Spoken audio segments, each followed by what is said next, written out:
بسم اللہ الرحمن الرحیم۔ عزیز سامعین، آج ہمارے درس کا موضوع ایمان کیا ہے۔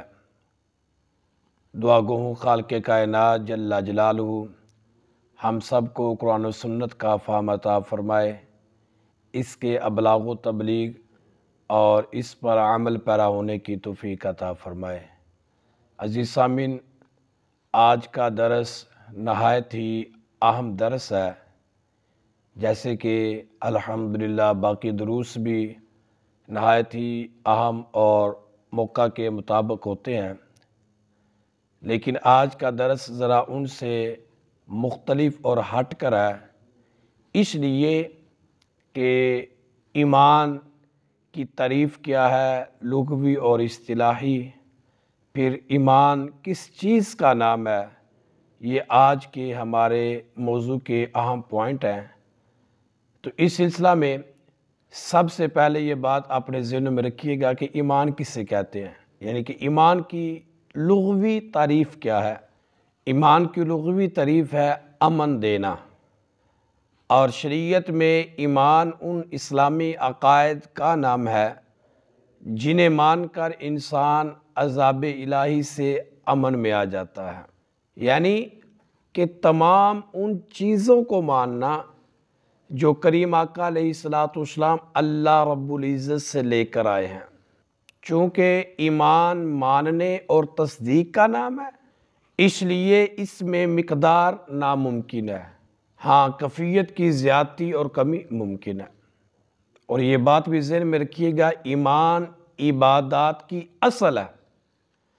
اگر بندے کا ایمان نہیں تو وہ لاکھ کروڑ مرتبہ کہتا رہے لا الہ الا اللہ لا الہ الا اللہ، تو وہ لا الہ الا اللہ کہنا اس کو فائدہ نہیں دے گا۔ ہاں اگر اس نے ساتھ ایک مرتبہ بھی محمد الرسول اللہ صلی اللہ تعالی علیہ وسلم کہہ دیا، پھر جا کر وہ اسے فائدہ دے گا۔ کیوں کہ اب اس نے کلمہ پڑھ کے ایمان کو اختیار کر لیا، اسلام کے دائرے میں آ گیا۔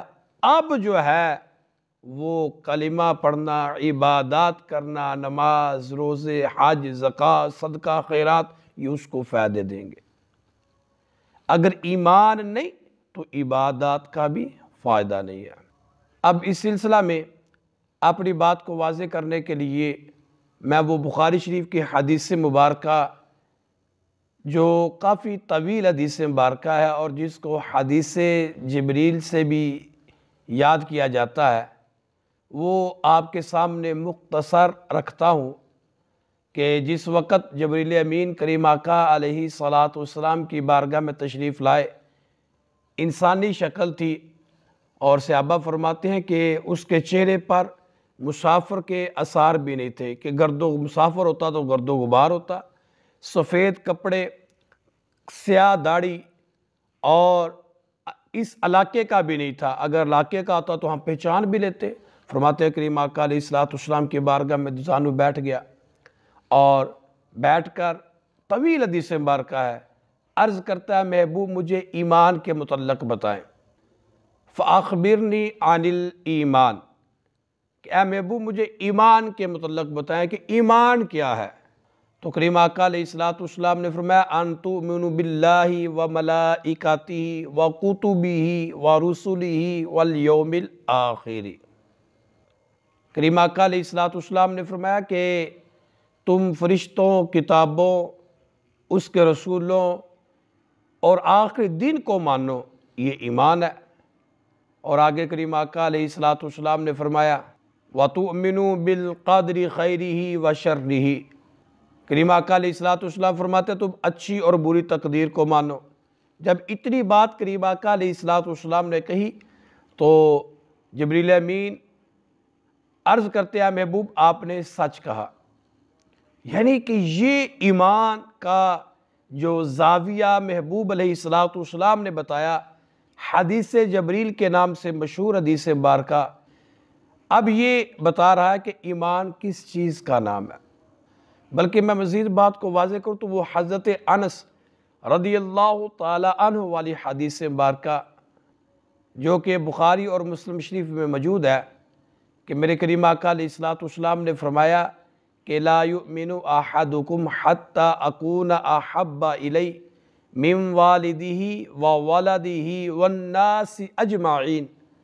کریم آقا علیہ الصلوۃ والسلام نے فرمایا کہ جب تک بندہ اپنے والدین، عزیز و اقربا، بہن بھائی، والناس اجمعین، اور تمام لوگوں سے بڑھ کر محبت مجھ سے نہیں کرے گا، وہ بندہ ایمان والا نہیں ہے۔ کہ اس کا ایمان تب ہی قبول ہے، کامل ایمان تب اس کا ہوگا جب ہر چیز سے بڑھ کر محبت وہ مدینے کے تاجدار سے کرے گا۔ اور یہاں پیار سے مراد یہ تبھی محبوب ہے، نہ کہ عقلی، کیونکہ اولاد کو ماں باپ سے تبھی الفت ہوتی ہے، اور یہی الفت کریم آقا علیہ الصلوۃ والسلام کے لیے اس کی نسبت زیادہ ہو۔ اور بحمد تعالی ہر مومن کو حضور علیہ الصلوۃ والسلام اپنی اولاد، مال، جان اور ماں باپ سے بڑھ کر محبوب ہے، بڑھ کر پیار کرتا ہے ہر مومن۔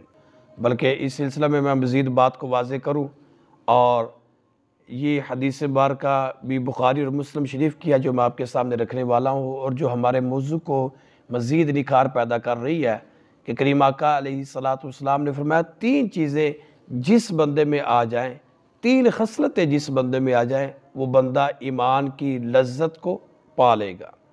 ان میں سے پہلی چیز کریم آقا علیہ الصلوۃ والسلام نے فرمایا کہ اللہ اور اس کا رسول اسے تمام چیزوں سے پیارے ہو۔ سبحان اللہ، یعنی کہ ہر ایک سے بڑھ کر محبت جو ہو وہ اللہ اور اس کے رسول کے ساتھ ہو۔ اور دوسری چیز کریم آقا علیہ الصلوۃ والسلام نے فرمایا وہ بندے سے صرف محبت اس لیے کرتا ہو کہ یہ اللہ رسول کا پیارا ہے، یعنی اللہ کی محبت کی وجہ سے وہ بندے سے محبت کرتا ہے۔ اور تیسری چیز کریم آقا علیہ الصلوۃ والسلام نے فرمایا وہ کفر میں لوٹ جانا جبکہ اللہ رب العزت نے اسے بچایا ہو، اس قدر وہ ناپسند سمجھتا ہے جیسے آگ میں ڈالا جانا۔ مطلب کہ وہ آگ میں ڈالا جانا تو پسند کر سکتا ہے، مگر دوبارہ کفر میں لوٹنا یہ اسے پسند نہ ہو۔ فرمایا یہ 3 چیزیں جس بندے میں پائی جائیں وہ بندہ ایمان کی لذت کو پا لیتا ہے۔ یہ بات اپنے ذہنوں میں رکھیے گا، جیسے جسمانی غذاؤں میں مختلف لذتیں ہیں نا، ایسے ہی روحانی غذاؤں، ایمان اور اعمال میں مختلف لذتیں ہیں۔ اور جیسے یہ جسمانی غذاؤں کی لذتیں صرف وہ بندہ محسوس کر سکتا ہے جس کے ظاہری حواس ٹھیک ہوں گے، اگر جس کے ظاہری حواس خراب ہوں گے وہ ان لذتوں کو محسوس نہیں کر سکتا۔ بالکل ایسے ہی جو روحانی لذتیں ہیں ان کو بھی وہ بندہ محسوس کر سکتا ہے جس کی روح وہ تندرست ہوگی۔ اور یہ بات ذہنوں میں رکھیے گا، جو ایمان کی حلاوت لذت کو پا لیتا ہے وہ بڑی بڑی مشقتیں آسانی سے برداشت کر لیتا ہے، اسے وہ مشقتیں نظر نہیں آتی۔ وہ سردیوں میں اٹھ کر اللہ کی بارگاہ میں جھکنا ہو تو وہ جھکنا اسے پریشان نہیں کرتا، اگر وہ کربلا کا میدان بھی ہو پھر بھی وہ اسے پریشان نہیں کرتا۔ کیوں؟ اس لیے کہ اس نے ایمان کی لذت کو پا لیا ہے۔ جس کو یہ لذت مل جاتی نا، رب کعبہ کی قسم، اس کی شان نرالی ہوتی ہے۔ یہ لذت ہی ہر مشکل کو آسان کر دیتی ہے۔ عزیز سامعین، یہ مختصر سے وقت میں نے ایمان کے متعلق چند ضروری باتیں اور احادیث مبارکہ آپ کے سامنے رکھی۔ دعا گو ہوں خالق کائنات جل جلالہ ہم سب کو احکام شریعہ پر چل کر زندگی گزارنے کی توفیق عطا فرمائے، اس کے ابلاغ و تبلیغ اور اس پر عمل پیرا ہونے کی توفیق عطا فرمائے۔ وآخر دعوایا ان الحمد للہ رب العالمین۔